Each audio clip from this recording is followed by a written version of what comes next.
I wrote a book about 10 years ago on American literature in the 1920s. And the U.S. in the 1920s was at the height of its racism.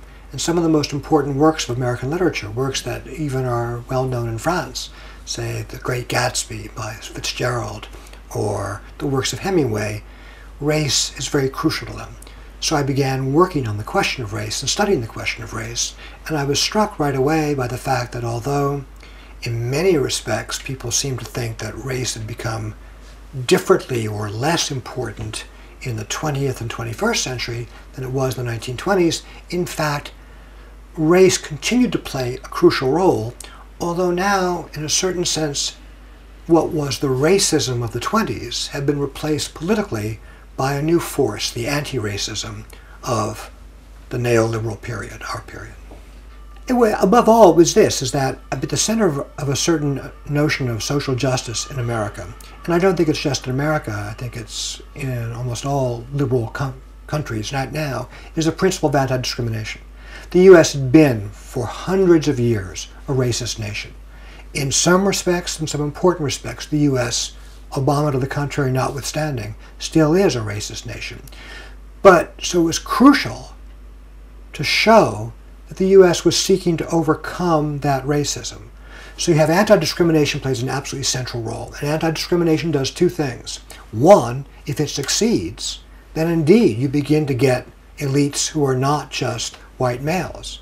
And two, if it succeeds, it not only does not alter the distribution of wealth, on the contrary, it justifies it. Because now you can say to the poor people, look, it's too bad you're poor, but you're not poor because you're a victim of racism. You're not poor because you're a victim of sexism. You're just poor because you couldn't make it in American society. Okay. It really, we can say almost incidentally, it began with what you in French call discrimination positive, affirmative action.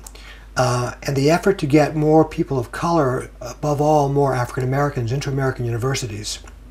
The way it managed to succeed legally was by appealing to the concept of diversity.